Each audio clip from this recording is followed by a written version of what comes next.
ಎಲ್ಲರಿಗೂ ನಮಸ್ಕಾರ. Asia net ಸುವರ್ಣ ನ್ಯೂಸ್ಗೆ ಸ್ವಾಗತ. ನಾನು Padmashri Bhat. Big boss Kannada season 12 ಮನೆಯಿಂದ ಸ್ಪಂದನ ಸೋಮಣ್ಣ ಅವರು ಹೊರಗಡೆ ಬಂದಿದ್ದಾರೆ. 99 ದಿನಗಳ ಕಾಲ ಅವರು ಮನೆಯಲ್ಲಿದ್ದರು. ಈಗ ಹೊರಗೆ ಬಂದಿರುವಂಥದ್ದು. ಇನ್ನು ಫಿನಾಲೆಗೆ ಕೇವಲ 15 ದಿನಗಳು ಬಾಕಿ ಉಳಿದಿವೆ. ಹೀಗಿರುವಾಗ ಮನೆಯಿಂದ ಹೊರಗಡೆ ಬಂದಿದ್ದಾರೆ. ಬಿಗ್ ಬಾಸ್ ಜರ್ನಿ ಬಗ್ಗೆ ಅವರನ್ನ ಕೇಳುವಂತಹ ಸಮಯ. ಬನ್ನಿ ಮಾತಾಡ್ಸೋಣ. ಹೇಗಿದ್ದೀರಾ? ಹಾಯ್, ನಮಸ್ಕಾರ. ನಾನ್ ಚೆನ್ನಾಗಿದ್ದೀನಿ. ನೀವು ಹೇಗಿದ್ದೀರಾ? ನಾನ್ ಚೆನ್ನಾಗಿದ್ದೀನಿ. ಮೊದಲಿಗೆ ಒಂದು ವಿಷಯಕ್ಕೆ ನಾನು ನಿಮ್ಗೆ ಕಂಗ್ರಾಟ್ಸ್ ಹೇಳ್ಬೇಕು. ಬಿಗ್ ಬಾಸ್ ಮನೇಲಿ ನಾವು ಎಷ್ಟು ದಿನ ಇದ್ವಿ ಅನ್ನೋದಕ್ಕಿಂತ ಹೇಗಿದ್ವಿ ಅನ್ನೋದು ತುಂಬಾ ಮುಖ್ಯ ಆಗುತ್ತೆ. ಒಂದು ಕಾಂಟ್ರವರ್ಸಿ ಇಲ್ಲ. ಯೂಶ್ವಲಿ ಏನಾಗ್ಬಿಡುತ್ತೆ, ಹುಡುಗ ಹುಡುಗಿ ಹೋದಾಗ ಲವ್ ಬೋಟ್ ಟ್ರಯಾಂಗಲ್ ಇನ್ನೊಂದೇನೋ ಒಂದು ಶುರು ಆಗ್ಬಿಡುತ್ತೆ. ಅದ್ ಯಾವ ಟೈಟಲ್ಗಳು ಇಲ್ಲ. ವ್ಯಕ್ತಿತ್ವದ ಆಟ.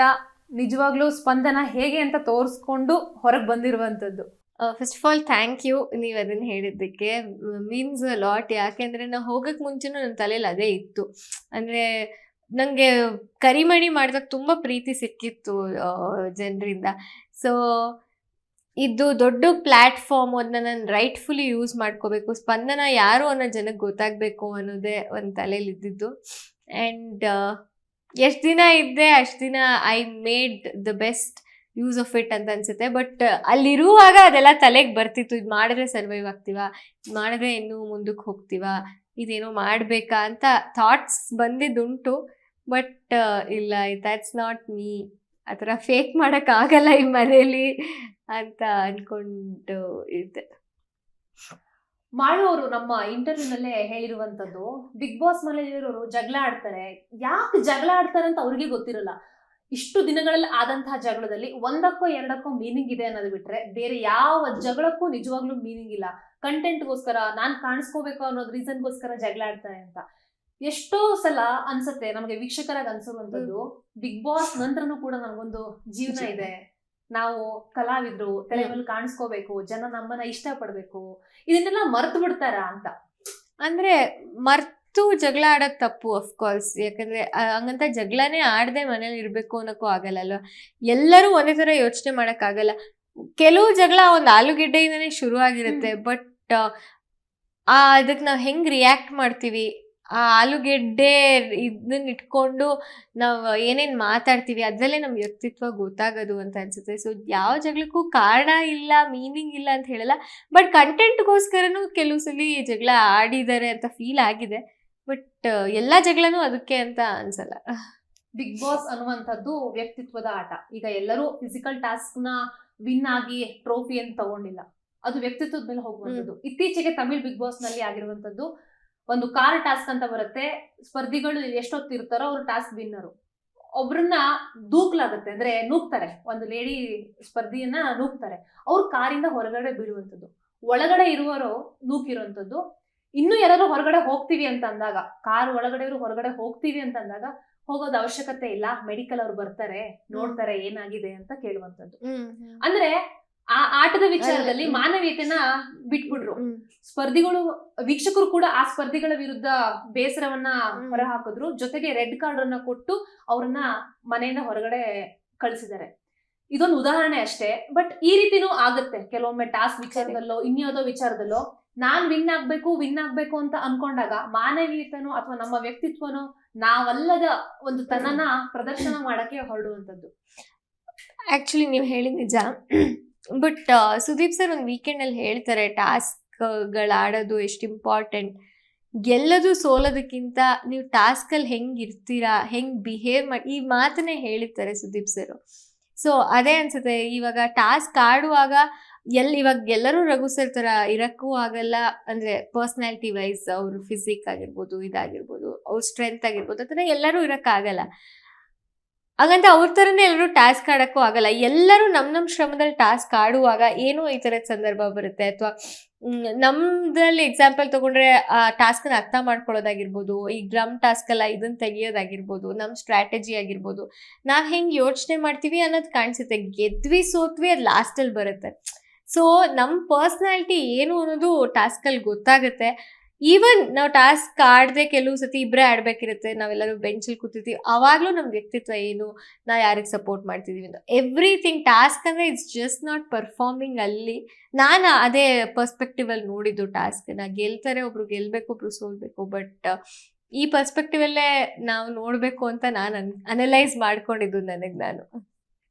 ಈಗ ಬಿಗ್ ಬಾಸ್ ಮನೆಯಲ್ಲಿ ಅಗ್ರೆಸಿವ್ ಆಗಿರೋರು, ಜಗಳ ಆಡೋರು ಜಾಸ್ತಿ ಕಾಣಿಸ್ಕೊಳ್ಬಹುದು, ಸ್ಕ್ರೀನ್ ಮೇಲೆ ಕಾಣಿಸ್ಕೊಳ್ಬಹುದು, ಅಥವಾ ಇನ್ಯಾರೋ ಕಾಮಿಡಿ ಮಾಡೋರು ಕಾಣಿಸ್ಕೊಳ್ಬಹುದು, ಇನ್ನೇನೋ ಮಾಡದೇ ಇರೋರು ಕಾಣಿಸ್ಕೊಳ್ಳಲ್ಲ. ಹಂಗಂತ ನಾವು ಅಲ್ಲಿ ವ್ಯಕ್ತಿತ್ವನ ಹೇಗೆ ಜಡ್ಜ್ ಮಾಡೋದು ಅಂತ ಇದು ಆಕ್ಚುಲಿ ನನ್ಗಿದ್ದು ಯೋಚನೆ ಬಂದಿದೆ ಒಳಗಡೆ ಇದ್ದಾಗ. ಅಂದ್ರೆ ಇವಾಗ it is a show at the end of the day. ನಾನು ಏನು ಏನಂದ್ರೆ ಕಿರ್ಚಾಡಲ್ಲ, ಕೂಗಾಡಲ್ಲ ಅಂದ್ ಮಾತ್ರ ನಾನು ಕಾಣಿಸ್ಕೊಳಲ್ವಾ? ಅದಕ್ಕೋಸ್ಕರ ನನ್ನ ವ್ಯಕ್ತಿತ್ವ ಬಿಟ್ಬಿಟ್ಟು ನಾನು ಏನೂ ಈ ವಿಷಯ ಇಲ್ಲದೆ ಅದು ಕಿರ್ಚಾಡ್ಬೇಕಾ, ಆ ಡೈಲಮಾಗಿ ಹೋಗಿದ್ದುಂಟು ಒಳಗಡೆ.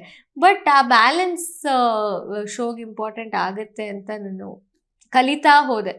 ಅಫ್ಕೋರ್ಸ್ ಒಂದು ಸೆಟ್ ಆಫ್ ಎಂಟರ್ಟೈನ್ಮೆಂಟ್ ಆಗಿರ್ಬೋದು, ಕಾಮಿಡಿ ಆಗಿರ್ಬೋದು, ಅಥವಾ ಸ್ಪೇಸ್ ಸಿಕ್ಕಿದಾಗ ನಾವು ಕೆಲವು ಸತಿ ಡಾನ್ಸ್ ಮಾಡಿದ್ವಿ, ಸ್ಕಿಟ್ ಮಾಡಿದ್ವಿ, ಆ ಥರದ್ದಾಗಿರ್ಬೋದು, ಅದು ಎಲ್ಲನೂ ಇಂಪಾರ್ಟೆಂಟ್ ಆಯಿತು. ಅಲಾಂಗ್ ವಿತ್ ನಮ್ಮ ಪರ್ಸ್ಪೆಕ್ಟಿವ್ ಏನು, ಒಂದು ಸಿಚುಯೇಷನ್ ಜಗಳ ಆದಾಗ ನಮ್ದೇನು ವಿಷಯ ಇದೆ ಅಂತ ಹೇಳೋದ್ರ ಜೊತೆ ಇದು important. So it's a balance ಅಂತ ಅನಿಸ್ತು.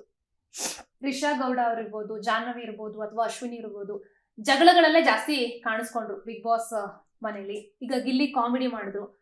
ಇತ್ತೀಚೆಗೆ ತೇಜೋವಧೆ ಮಾಡ್ತಾರೆ ಗಿಲ್ಲಿ, ಅವರ ಕಾಮಿಡಿಗಳು ನಿಜವಾಗ್ಲೂ ಪರ್ಸನಲ್ ಆಗತ್ತೆ, ಬೇಸರ ಆಗತ್ತೆ ಅನ್ನುವಂತ ಮಾತು ಬಂತು. ಸ್ಪಂದನ ಅಂತ ಬಂದಾಗ ಟಾಸ್ಕ್ ಬುಕ್ ಅಷ್ಟೇ ಓದ್ತಾರೆ ಅಂತನೋ ಅಥವಾ ಕಾಣಿಸ್ಕೊಳ್ಳಲ್ಲ ಅಂತನೋ ಈ ತರನೋ ಮಾತು ಬಂದಿರ್ಬೋದು. ಅಂದ್ರೆ ಇದನ್ನ ಅಷ್ಟನ್ನೇ ಜಡ್ಜ್ ಮಾಡುವಂತದ್ದು ವೀಕ್ಷಕರಾಗಿರ್ಬೋದು. ಬಿಗ್ ಬಾಸ್ ಮನೇಲಿ ಏನಾಗುತ್ತೆ, ಅಗ್ರೆಸಿವ್ ಆಗಿ ಆಡಿದ್ರೆ ಅವ್ರು ಅಗ್ರೆಸಿವ್ ಆಗಿ ಮಾಡ್ಬಿಟ್ಟು ಚೆನ್ನಾಗ್ ಆಡಿಲ್ಲ, ಕಾಂಟ್ರವರ್ಸಿ ಮಾಡಿದ್ರು ಅಂತ ಹೇಳ್ತಾರೆ. ನೀವು ಹೊರಗಡೆ ಬಂದಾಗ ನೀವೇನೂ ಪ್ರಾಬ್ಲಮ್ ಇಲ್ದೇನೆ ಕ್ಲೀನ್ ಆಗಿ ಹೊರಗಡೆ ಬಂದ್ರಿ ಅಂತಂದಾಗ ಅವ್ರು ಕಾಣಿಸ್ಕೊಳ್ಳೇ ಇಲ್ಲ ಅಂತ ಒಂದು ಮಾತು ಬರುತ್ತೆ. ನೀವು ಇದನ್ನೆಲ್ಲ ನಿಮ್ಗೆ ಮೋಸ್ಟ್ಲಿ ತಲೆಗೆ ಹೋಗಿರ್ಬೋದು, ಅಥವಾ ನೀವು ವಿಮರ್ಶೆ ಮಾಡ್ಕೊಂಡಿರ್ಬೋದು. ಬಿಗ್ ಬಾಸ್ ಮನೆಯಲ್ಲಿ ನಾನು 99 ದಿನಗಳ ಕಾಲ ಇದ್ದೆ ಅಂತ ಅಂದಾಗ ನಿಮ್ಮನ್ನ ನೀವು ಆತ್ಮ ವಿಮರ್ಶನೆ ಮಾಡ್ಕೊಂಡಾಗ ಸ್ಪಂದನ ಹೇಗಿದ್ರು, ಹೇಗ್ ಆಟ ಆಡಿದ್ರು ಅಂತ ನಿಮಗ್ ಅನ್ಸುತ್ತೆ? ನನಗೆ ಒಳಗಡೆ ಇದ್ದಾಗ್ಲೂ ನಾನು ಯಾಕೆ ಉಳ್ಕೊಂಡೆ ಅಥವಾ ಯಾಕೆ ಹೋದ್ರು ಅಂತ ನನಗೆ ನಾನು ಅನಲೈಸ್ ಮಾಡ್ಕೊತಿರುವಾಗ ನಂದು ಏನು ಪಾಯಿಂಟ್ ಇತ್ತು ಅಥವಾ ನಂದೇನು ಕಾರಣಗಳು ಕೊಡ್ತಿದ್ದೆ, ನಾನು ಅದೇ ನನಗೆ ಇಷ್ಟು ದಿನ ಕರ್ಕೊಂಡು ಬಂದಿದ್ದು ಅಂತ ಮೇಜರ್ ಸ್ಟ್ರೆಂತ್ ನನಗಾಗಿದ್ದು. ಯಾಕಂದರೆ ನಂಗೆ ಸೂರಜ್ ಹತ್ರ ಒಂದ್ಸಲಿ ಹೇಳ್ತೀನಿ, ನನಗೆ ಯಾಕೋ ಇವನ್ ವೈಬ್ ಆಗಲ್ಲ ನನಗೆ ಅಂತ. ಬಟ್ ನಾನು ಯಾವಾಗಲೂ ಅವನನ್ನ ನಾಮಿನೇಟ್ ಮಾಡಿರಲ್ಲ ಎಷ್ಟೋ ವಾರಗಳ ಕಾಲ. ನನಗೆ ಅವ್ನು ವೈಬ್ ಆಗಿಲ್ಲ ಅಂದರು. ಯಾಕೆ ಅಂದರೆ ನಾನು ಅಲ್ಲಿ ನಾಮಿನೇಷನಿಗೆ ನಿಂತಾಗ ಅವನ್ನ ಮನೆಯಿಂದ ಆಚೆ ಕಳ್ಸೋಕ್ಕೆ ಜಸ್ಟ್ ನಂಗೆ ವೈಬ್ ಆಗಲ್ಲ ಅನ್ನೋ ಕಾರಣ ಕೊಟ್ಟು ನಾನು ಸಣ್ಣವಳಾಗ್ತೀನಿ, ಅಥವಾ ಕಾರಣನೇ ಇಲ್ಲದೆ ಏನೋ ಹೇಳ್ತಿದ್ದೀನಿ, ಅಷ್ಟು ಇನ್ಸೆನ್ಸಿಟಿವ್ ಆಗಿ ಕಾಣಿಸ್ಬಾರ್ದು ಅನ್ನೋದನ್ನ ಯೋಚನೆ ಮಾಡಿರ್ತೀನಿ. ಈ ಥರ ಅನಾಲಿಸಿಸ್ದೇ ನನಗೆ ಆ್ಯಕ್ಚುಲಿ ಹೆಲ್ಪ್ ಆಗಿದ್ದು. ನಂಗೆ ಸ್ಟ್ರಾಟಜಿ ಆಗೋಕ್ಕೆ ನಾನು ಸ್ಟ್ರಾಟಜಿ ಮಾಡಿದ್ದು. ಇಟ್ಸ್ ಓಕೆ, ನಂಗೆ ವೈಬ್ ಆಗ್ತಿಲ್ಲ, ಐ ವಿಲ್ ಟ್ರೈ ಅಟ್ಲೀಸ್ಟ್. ಅದೇನು ಕಾರಣ ಇಲ್ಲದ ಕಾರಣ ಕೊಡ್ತಾರೆ ಅಂತ ಹೇಳ್ತಾರಲ್ಲ, ಅವಾಗ ನಾವು ಸಣ್ಣವರಾಗಿ ಕಾಣಿಸ್ತೀವಿ, ಅದು ನನ್ನ ವ್ಯಕ್ತಿತ್ವ ಅಲ್ವಾ ಅಂತ ಆ ಥರ ಯೋಚನೆ ಮಾಡಿದ್ದು ಇದೆ. So that is my strength ಅಂತ ಅನ್ಸುತ್ತೆ. ಲಾಸ್ಟ್ ಸೀಸನ್ ಅಲ್ಲಿ ವೈಷ್ಣವಿ ಗೌಡ ಅವರು ಫಿನಾಲ್ವರೆಗೂ ಹೋಗಿರುವಂತದ್ದು. ಅವರು ಬಿಗ್ ಬಾಸ್ ಮನೇಲಿ ಇದ್ದಾಗ ಒಂದಷ್ಟು ಸಣ್ಣ ಪುಟ್ಟ ಕಾಮಿಡಿ ಮಾಡ್ತಿದ್ರು, ಅವ್ರದ್ದೊಂದಷ್ಟು ಜೋಕ್ಗಳು ಹೇಳ್ತಾ ಇದ್ರು.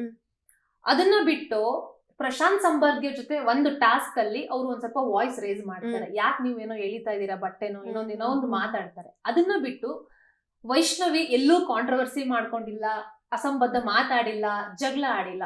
ಬಟ್ ಫಿನಾಲೆಗೆ ಹೋದ್ರು. ಅವರನ್ನ ಇಷ್ಟಪಡುವಂತಹ ಏನು ಜನ ಇದೆ ಅದು ನಿಜವಾಗ್ಲೂ ನನ್ನ ಪ್ರಕಾರ ಬಿಗ್ ಬಾಸ್ ಆದ್ಮೇಲೆ ಡಬಲ್ ಆಯ್ತು ಅದು.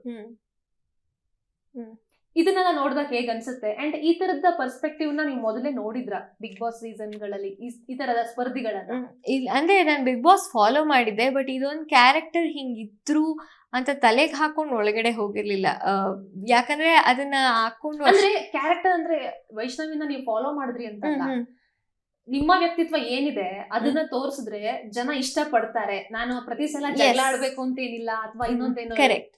ಅದನ್ನ ಒಳಗಡೆ ಇದ್ದಾಗ ಯೋಚನೆ ಮಾಡಿದ್ದೀನಿ. ಯಾಕಂದ್ರೆ ನಾನು ಸೀಸನ್ಸ್ನ ಫಾಲೋ ಮಾಡಿದ್ದೀನಿ, ಹಳೆ ಸೀಸನ್ಸ್ ಎಲ್ಲ ವೀಕೆಂಡಲ್ಲಿ ಅಟ್ಲೀಸ್ಟ್ ಫಾಲೋ ಮಾಡಿದುಂಟು. ಸೊ ಅನ್ನೆಸರಿಯಾಗಿ ಮಾಡಿನೇ ಇರಬೇಕು ಅಂತ ಅನಿಸಿಲ್ಲ. ಯಾಕಂದರೆ ಒಂದು ಮನೆ ಅಂದಮೇಲೆ ಎಲ್ಲ ಥರದ ಜನನೂ ಇರ್ತಾರೆ ಆ್ಯಂಡ್ ಎಲ್ಲ ಪರ್ಸ್ಪೆಕ್ಟಿವ್ಸು ಬೇಕು ಮನೆಗೆ. ಎಲ್ಲರೂ ಕಾಮಿಡಿ ಮಾಡಿದ್ರೆ ಅಥವಾ ಎಲ್ಲರೂ ಕಿರ್ಚಾಡಿದ್ರೆ, ಎಲ್ಲರೂ ಒಬ್ರನ್ನೊಬ್ರನ್ನ ಕೆಳಗಿಟ್ಟು ಮಾತಾಡಿದ್ರೆ ಐ ಡೋಂಟ್ ಥಿಂಕ್ ಯಾವ ಪರ್ಸ್ನಾಲಿಟಿನೂ ಅವಾಗ ಹೈಲೈಟ್ ಆಗುತ್ತೆ ಅಂತ. ಸೊ ಇಟ್ಸ್ ಓಕೆ, ನಾನು ಎಷ್ಟು ದಿನ ಇರ್ತೀನಿ, ನನ್ನ ಆಟ ಹೆಂಗಿದೆಯೋ ನಾನು ಹಾಗೆ ಆಡ್ತೀನಿ. ವೀಕೆಂಡ್ಸಲ್ಲಿ ಬರೋ ಇನ್ಪುಟನ್ನು ತೊಗೊಂಡು ಇಂಪ್ರೂವ್ ಮಾಡ್ಕೋತೀನಿ ಹೊರತು ನಾನಲ್ಲದ ನಾನೇನೋ ಟ್ರೈ ಮಾಡ್ತೀನಿ ಅಂತ ಅನಿಸಿಲ್ಲ.